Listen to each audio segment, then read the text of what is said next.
Good afternoon, everyone. Welcome to the 11th edition of Chebacco Chats. It's our weekly program where we dig into past issues of the Society's annual magazine, Chebacco.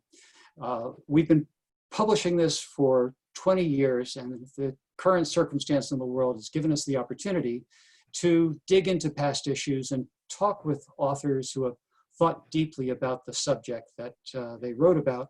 And today we have an opportunity to pursue something that is historic and also very current. Raney Bench, the executive director of the Mount Desert Island Historical Society, is with us today to talk about her article, Maine's Gone Mad, The Rising of the Klan, that was published in the Chebacco of 2014. The theme for that year was outliers and controversies, and this certainly fit that bill. So, Raney, will you read to us? First of all, welcome to Chebacco Chats. Thanks. Happy to be here. Will you read to us from your article, please? Yeah. Yep. I'm going to just actually start with the opening paragraph, which is Christmas in Northeast Harbor, Maine, 1925. The moon shines brightly, almost full. The sounds of hymns sung by a large and orderly crowd on the lawn of the neighborhood house can be heard drifting through the town on the night air. Prayers are offered. Firelight dances on the window panes. A fiery cross burns on the lawn, illuminating the dark night. The Ku Klux Klan has come to Mount Desert Island. Burning crosses, men in white hoods, large organized rallies filled with hate speech, all elements associated with the Klan, but rarely with Maine. Maine's relationship with the Klan was short-lived, but surprisingly intense. So that's a stunning image, and we're talking about Northeast Harbor and what was then called the Union Church, right across from the library that's there today. And I guess my first question, as you raise such a kind of a shocking image, is really how did this happen? This wasn't the first time that such ideology showed up. And you mentioned in your article the know-nothings of the 19th century. Can you give us some of the precursors of the Klan in this time? Yeah, certainly. You're right. This was absolutely not the first time that there was these types of sort of imagery and suppression and intimidation that took place in Maine. And so there's a long history of that, but specifically related to the Klan. The first was related to, as you said, the KnowNothing Party. And this party formed in about 1843, and it was a really far-right nativist party that formed because there was a large influx of Irish and German Catholics that started to come into the Northeast. And the sort of established Protestant white communities in New England felt threatened, especially by Catholicism. And so the KnowNothing Party formed, quote, to protect pure blood Anglo-American stock. And they really rejected Catholics because they felt that Catholics were loyal to the Pope in Rome, and therefore these immigrants could not claim loyalty to the United States. And so the KnowNothing Party felt like that was sort of the antithesis of promoting Americanism and being loyal to the American people and to the American government. So they developed this platform of a series of anti-immigration concerns that they started to really advocate for. And one was mass deportation of Catholic immigrants, which they called, quote, foreign beggars and criminals. They also demanded a 21-year period of naturalization for all immigrants coming into the United States. They did not want the Catholic Bible used, especially in public schools. And so there was a mandatory demand that the Protestant Bible be used in education. And they did not want Catholics in public office. So they had sort of these criteria of things that they were looking to control. But in addition to that, they were promoting, for example, the temperance movement. They were really involved with that. They were primarily Protestant, and they really wanted to see American communities self-reliant. The name of the party, the Know-Nothing Party, comes because if anyone was asked if they knew about this party or they were a member of it, their response was, "I know nothing." It was a super secretive group of people that used hate targeted at specific groups as a way of distracting from the hierarchy of class that was present in the group. So from the very, very wealthy elite that founded the group to their attempt at trying to recruit and bring in more people so they could tip the elections in their favors. So you weren't allowed to respond that you knew what this party was. And the reason this matters in Maine is they were responsible for some pretty violent acts in the 1850s. So the first took place in Ellsworth, actually, and it was related to a Jesuit priest named John Baptist, who had been in Maine working among Native communities throughout the state for a number of years. And he was in Ellsworth in 1850 or 1851 and was asking and promoting the use of the Catholic Bible for Catholic students in schools. And the leadership, the town council in Ellsworth actually banned him from Ellsworth and said, if you ever come back again, there's going to be severe consequences. Well, he returned to Ellsworth in 1854, and the Know-Nothing Party claimed responsibility for tarring and feathering and chasing him out of town. So that was the first pretty extreme example of hate crime directed toward the Catholic people in Maine. And then the other was the same year in 1854, a series of riots were taking place all along the coast of Maine against Catholic communities and the formation of Catholic churches. And the biggest one took place in Bath, where there was a large mob that formed, and they stormed into the Catholic church and they started to destroy the interior of the church, breaking apart pews and vandalizing it, and eventually burned the church to the ground.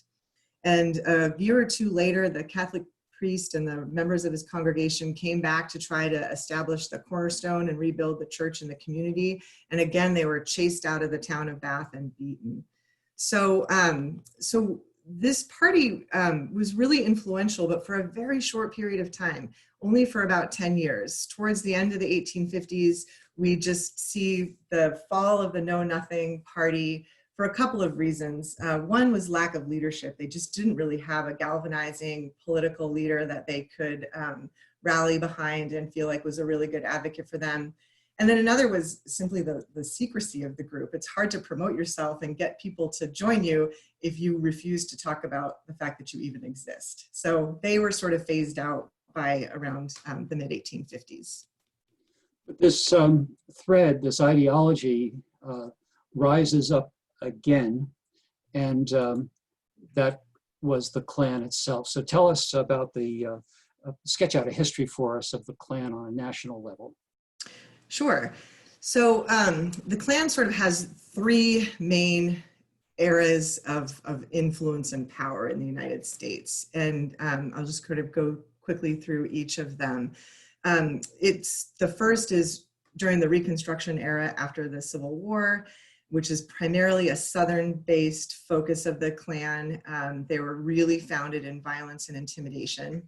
The second rise of the Klan takes place in the 19-teens and 1920s, and that's where we're going to focus more of our time today. And that was a very anti-immigration, anti-Catholic, anti-Jewish focus.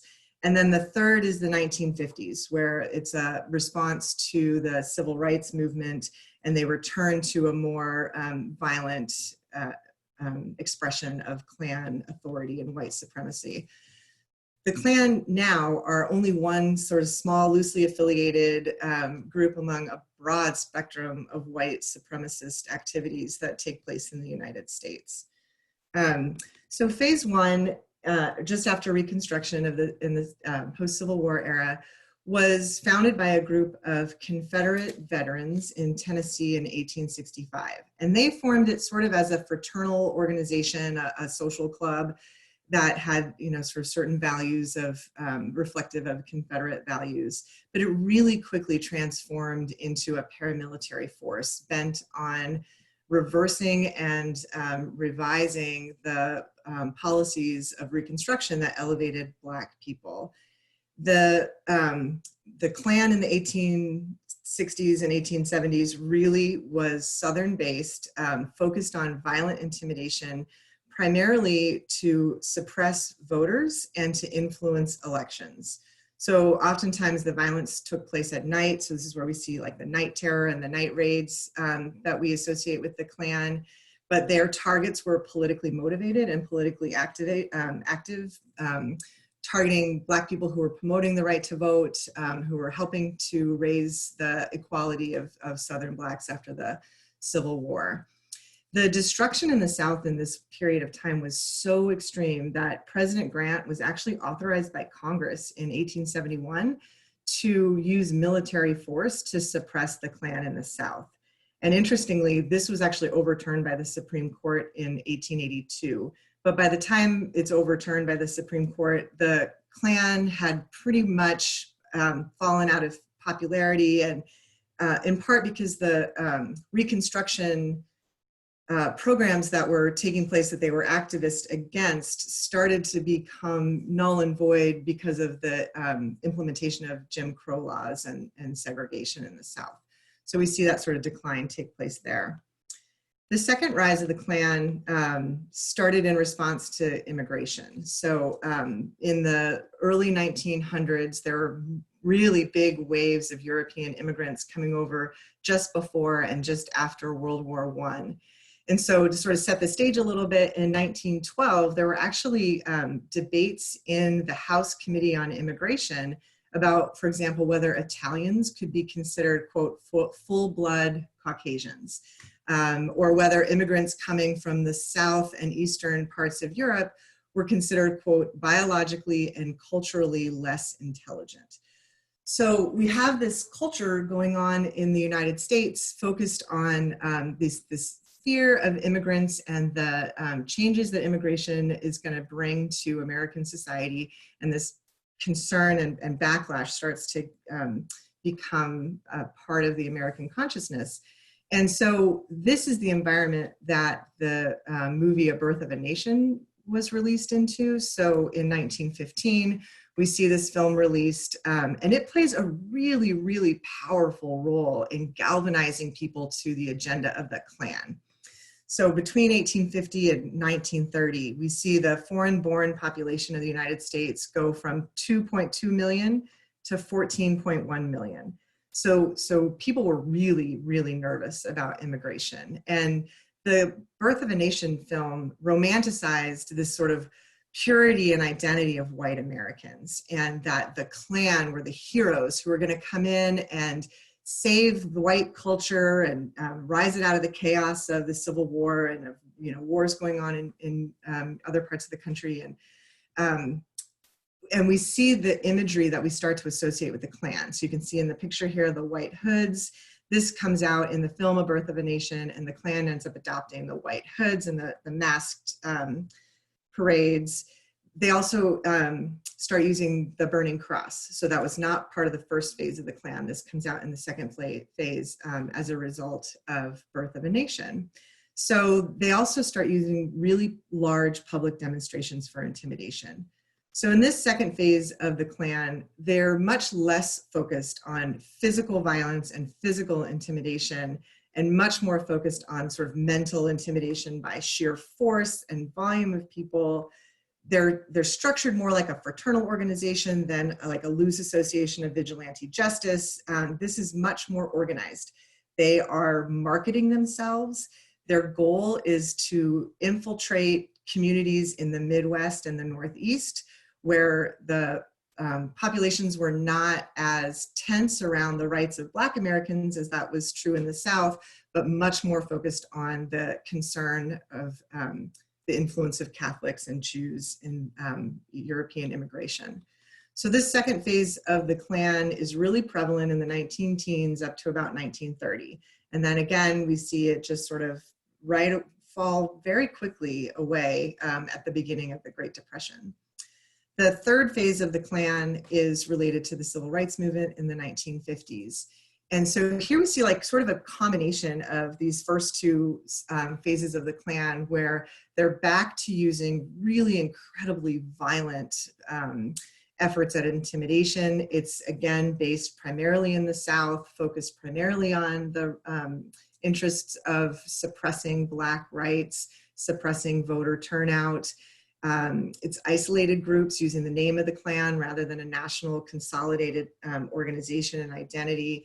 But they take the imagery and the marketing that was used in the second phase of the Klan and incorporate that into the 50s as well. So we've got the white hoods, we've got the burning crosses, in addition to the lynching and other violent suppression that came through the first phase.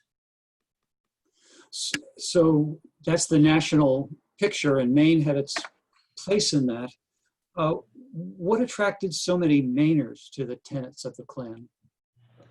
Yeah, it's really interesting to think about when you don't normally think of the Klan, especially here in Maine. And the reason that they were so attracted to it was really in that second phase, as I said, that was focused on immigration. So in Maine, pretty much right after the end of the Civil War, there was a large influx of French Canadian Catholics that started coming over the border from Canada into Maine. So from the end of the Civil War until 1930, over 1 million French Canadian Catholics came over the border. Now, not all of them stayed in the state of Maine. Some moved down into further parts of New England, but a large number did. And when they came to Maine to work in lumber or textile or other industries, they were bringing with them their own culture, their own language, their own religion. They were establishing Catholic schools. They were establishing Catholic churches. They, at one point around 1900, a tenth of the population of Maine spoke French as their primary and only language. And so they were making these communities called Little Canadas that were enclaves of linguistic and cultural sort of security and identity for these communities. And there was a segment of elite white Protestant New Englanders who saw this as a threat, not only to their own way of life, but it's sort of hard to believe, they actually thought the church in Rome was promoting immigration to New England to overthrow the New England states. So I don't know if there's like a legacy left there from the sort of fluidity of the border in the 1700s between Canada and France and Britain and America, or sort of where that threat landed, why it resonated so much with New Englanders, but they were really concerned that this was a plot from the Roman Catholic Church to overthrow the New England states. And because this sort of corresponded with this second phase of the Klan that was more focused on anti-Catholic, anti-immigration, you see language that's less like violent suppression and more, this is about protecting us, not about you. So it's okay because we're just protecting ourselves. So we have a quote that like, Klansmen are not against the Catholics or against the Jews, but are for Protestant Christianity first, last, and all the time. So that's really what they're espousing. So you take this kind of cultural setting and this backdrop of immigration and all of this concern, and you add to that a really charismatic and dynamic leader named Eugene Farnsworth. And he is able to take all of those little individual fears or community concerns, and he's able to galvanize that behind a common message of solution. Like, you're all scared and we have a solution for you. We're going to take care of this. Join the Klan, and all of those things we can, sort of help make sure that we address those fears. So he is the spark that lights all of this flame of Klan membership in the state of Maine. And this is where we narrow down to Mount Desert Island and his presence, Farnsworth's presence here, and the Klan presence on the island. So tell us about the rise of the Klan on MDI. Sure. Well, actually, I'm going to talk a little bit about the state for a second before we go quite into MDI, because these numbers that we're showing here on this graph are statewide numbers, and they're pretty incredible. And so you can see Eugene's picture here, and he was born in Maine in Columbia Falls in 1868, but he moved out of the state of Maine at a pretty young age and didn't grow up here. He, and as an adult, was in Boston and joined the Boston Loyal Coalition, which was a group that was very focused on the concern that immigrants couldn't be loyal to the United States because they were going to continue their loyalty to the country of their birth. And that platform led him to the anti-immigration platform of the Klan. So in 1923, he gave his first speech in Portland, Maine, and he acknowledged that he had leadership of the Maine chapter of the Klan. And so he began a really zealous campaign to grow the organization in the state of Maine. And part of the success that he had here in Maine is that he knew the violence and intimidation that the Klan was sort of notorious for was not going to work in the state of Maine. But instead, Maine had this really strong tradition of social and civic organizations within the small communities. So he created a framework of the Klan to be able to sort of reference those organizations and to be able to grow. So he focused on fraternal rights, public presentations, parades, political campaigns, knowing that the right candidate would do more to advance the goals of the Klan than violent suppression would. So he embarks on this statewide tour, giving speeches to hundreds of thousands of people throughout the state of Maine, thousands of people at a time. They're all joining for a $10 membership fee. And he would invite local elected officials, leaders, Protestant ministers, judges to join him on stage. So people saw somebody from their own community up on stage with the Klan leadership and sort of felt like this was something that they could trust. And he made the Klan into a social club that was respectable in the state of Maine. He said that they were there to protect the little people, middle-class businessmen, housewives, ministers, doctors, community leaders. And he made it so public that the parade in Milo, we saw the slide of that a little bit earlier from 1923, that was the first daytime parade of the Ku Klux Klan ever, anywhere, and it took place in Maine. So you can see in these numbers that the Klan had virtually no membership in 1920. By 1923, there's 23,000 members to its peak 2 years later of 150,000 members.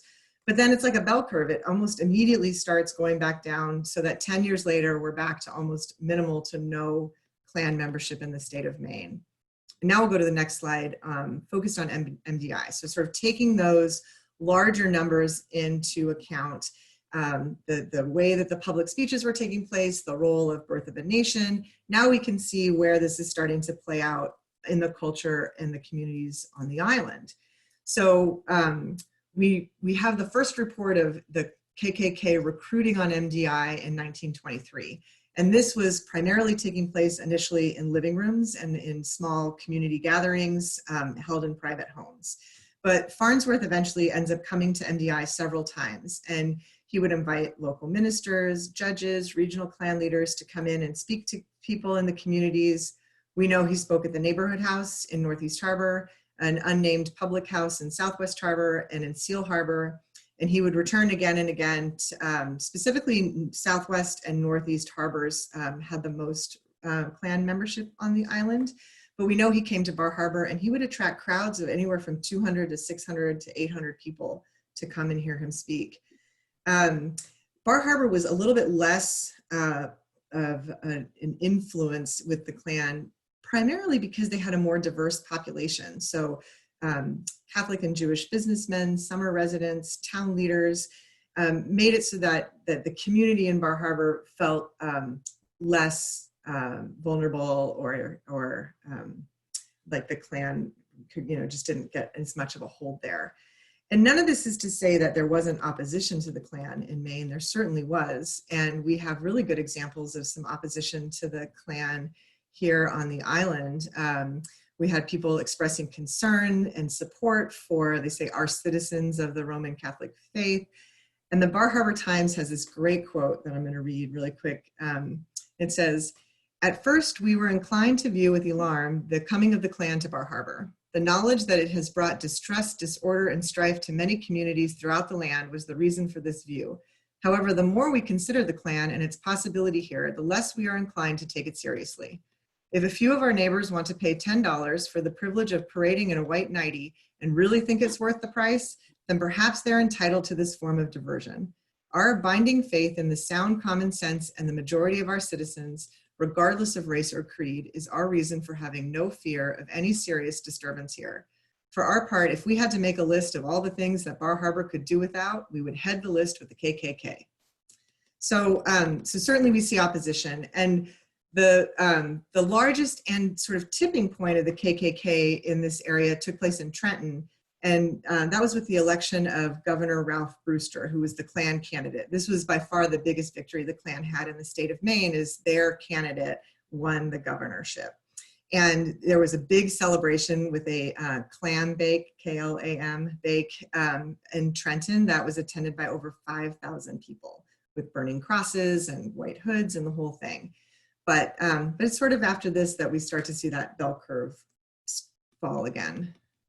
I want to invite our viewers to pose your questions. If you're watching on Facebook Live, to send us a comment, or if you're on Zoom, you can put out a question for us. And ordinarily, our Chebacco Chats format goes half an hour, but if you have questions or comments, we want to make sure that we give you time to cover it. So we're willing to go long. So please, if you have questions, let us start to line them up, and we'll put them to Raney before we close this session.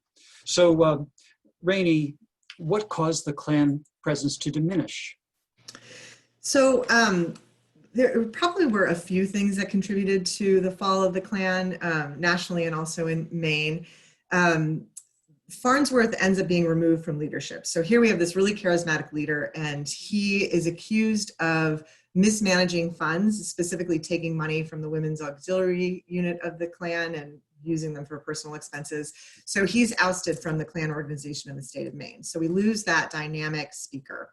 And then there's a lot of negative publicity that starts to come out from more violent tactics being used in the South. And in the Northeast, they didn't want to be associated with the negative publicity of the Klan. But really what ends up happening is it's a financial piece. The Klan cost a $10 membership fee. And in 1930, we see the start of the Great Depression, and people didn't have the financial resources and they weren't willing to pay for membership in the Klan. So in 1926, the mayor of Augusta banned a huge Klan rally that was planned by prohibiting any marchers from wearing hoods on their faces or having coverings on their faces. And then we sort of start to see this backlash of people within the state saying, you know, no, not in our community. This isn't part of what we value, and pushing the Klan out. So we've seen this ideology express itself in the Know-Nothings in the 19th century and in several versions of the Klan. What do you say are the implications for us today in this moment? Yeah, well, I mean, almost everything I said, I feel like you could be saying that about what's happening in our communities today. You know, you look at this 1924 poster from the Klan and what they're advocating, restricted immigration. I mean, we just had a news headline today and yesterday about increased restrictions on immigration throughout the rest of the year. Militant, I can't ever say that, Protestantism. Yeah. Better government, clean politics, back to the Constitution, law enforcement, greater allegiance to the flag, better schools, freedom from dissension. I mean, all of those things could be ripped out of the headlines in our towns and nation today. And so while we may not have these big, huge marches of people in hoods, and we may not have crosses burning on our yards, we have nooses showing up in our communities. When Obama was elected, we had a noose at the high school on MDI. There was one on the power lines posted last week in Deer Isle. You know, those sentiments, those fears, those things that were espoused as values that the Klan had, those currents still run deep in our society and in our culture, and they flare up at these moments of transition or fear or vulnerability, and we're looking at that happening in our communities today. And so one thing that ran through every single iteration from Know-Nothings to today is voter suppression and fear of the people coming out and voting. And so if we're gonna really learn a lesson from all of this, it's that the right to vote is such an incredible threat, and it needs to be so carefully protected that I think we can be more acutely aware of the currents that that discourage voting in a way that ties into white supremacy and hate that we might not have thought of otherwise. Well, we're starting to pile up some questions now, Raney, so let's get to them. Yeah. Julia Gray asks, so during the second phase, was there any language around race in Klan activities in Maine? Not that I saw. I mean, a lot of it was directed at French Catholics. And so I think that that was seen as not being a pure Anglo-Saxon, pure-blooded Protestant American, definition of race.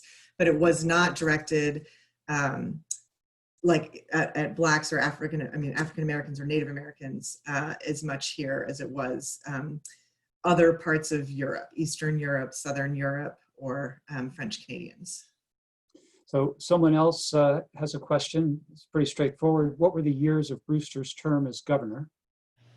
Oh, I'd have to look that up. I did. So, oh, good. Thank you. 1925 to 1929. Thank you, Google. Yeah. 25 to 29. If you have a follow-up, yeah. They had other candidates that they were espousing for and supporting as leaders, but he was sort of the big prize. And he didn't claim to be a member of the Klan or to be part of the Klan. He definitely allowed the Klan to financially support him, and he spoke at Klan events, but he didn't claim to be a member of the Klan.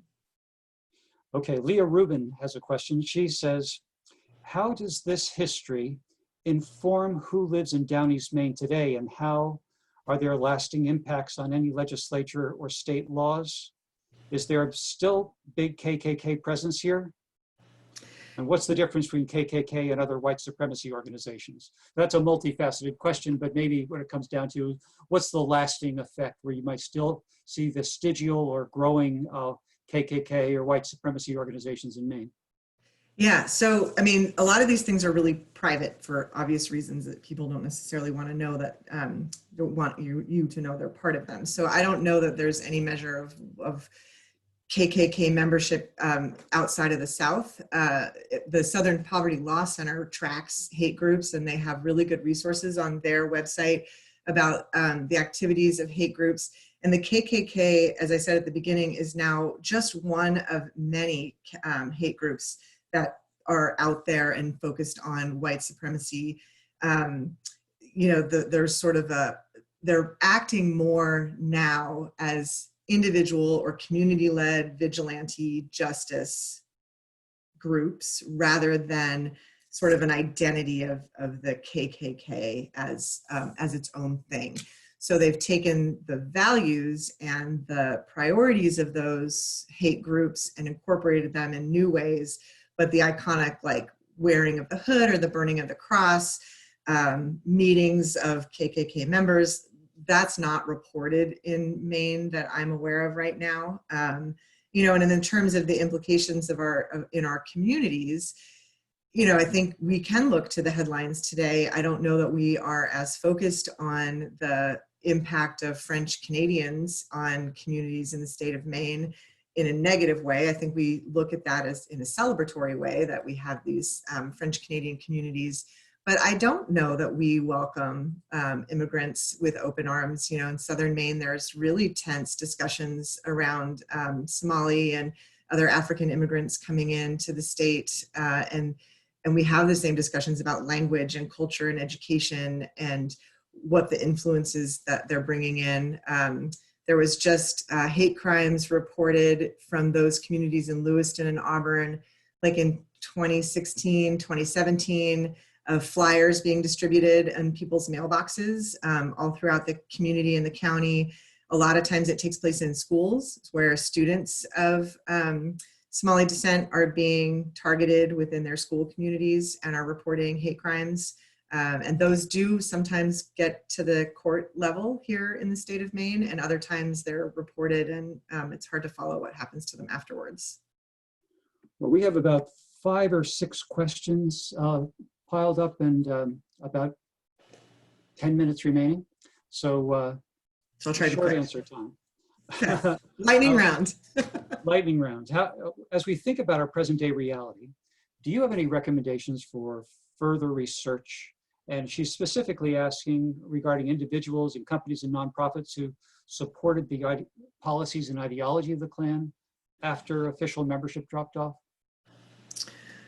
I have never come across, which doesn't mean it's not out there, anything that catalogs or documents businesses that would have been promoting. I think anything like that might be best traced through election funding. So who or what was funding specific candidates, and then being able to understand if those candidates are endorsing certain values or policies that are advocated by hate groups. So again, I mentioned already the Southern Poverty Law Center. They are a phenomenal resource on hate groups, and I would absolutely encourage everyone to spend some time on their website and familiarizing yourself with their resources, because they have the most current and up-to-date on the trends that are happening nationwide. A couple of people have asked a question regarding the Klan in regard to the Wabanaki people. Do you have any insight onto their interactions? There was none reported. It was really, really anti-immigrant, anti-Catholic.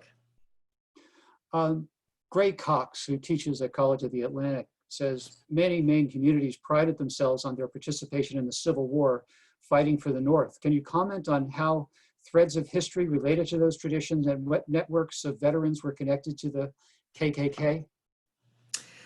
I can't comment on that specific to Maine. I mean, apart from the rise of the KKK in Maine really was the immigration focus. So we don't have records of, or at least that I haven't come across or seen, of KKK activities during that Reconstruction period, where it was very much related to veterans of the Civil War who were forming and advocating and starting out on these campaigns of violent suppression. We don't have record of that happening up here. You know, and Raney, if I could interject, I've done some work on the Civil War, and there was an episode in which the 1st Maine Heavy Artillery Regiment, the veterans came back in the 1890s to dedicate a monument in Virginia to the to hundreds of men who fell before Petersburg. And gathered at that ceremony were Union and Confederate soldiers, or veterans. And the Union representative of the Maine 1st Heavy Artillery Regiment referenced this. He said that there may come a time when the South will have to come to the rescue of the North because we're facing an invasion of immigrants. Oh, interesting. Yeah, so that's was striking that yes, many Maine veterans very quickly after fighting to save the Union and to ultimately the war became about ending slavery, were rather quick to jump on the bandwagon of immigration restriction. Yeah. Okay, let's say let's find another question here. With the recent protests on Black Lives Matter, how ripe is Maine and MDI to violent and other reactions by white supremacists? If so, how and where is it likely to appear? Oh, how vulnerable are we to having this come up? Are you seeing pushback from white supremacists? Well, we're looking at a news thing in Deer Isle. Yeah, I think we are. I mean, you don't see them. Like in other places, you see the protests and counter protests happening in the same spaces that are creating confrontation and they're creating difficulty, and we haven't had that here. But it doesn't mean that the hate isn't here. I shared with Tim while we were preparing for this. One of my neighbors whose kid was in high school, he's born and raised on MDI his whole life. When Obama was elected, put 2 Confederate flags on the back of his truck and was driving all around the island with these Confederate flags. And I thought, you have no idea what those mean. You're from this island. Like, they don't represent anything to you except hate and suppression. And, it was just such a strange thing to see happening. So it's naive to think it's not here just because it's not necessarily in our face, but it is in our face. I mean, there's the news. And so what's the what's the repercussion of something like that happening? Are we researching who did that? Are we trying to find it out? Are we in that space demanding it be taken down? Probably. But what are we doing to actively seek out and not allow that kind of expression to be in our communities? You know, we're protesting and we're Black Lives Matter. That's right. So here's the old neighborhood house site where there was a burning cross. So Raney and I have been preparing for this lecture for a while. And this morning I drove by the church in Northeast Harbor where 100 years ago a cross was burning on the lawn, and today the sign says Black Lives Matter.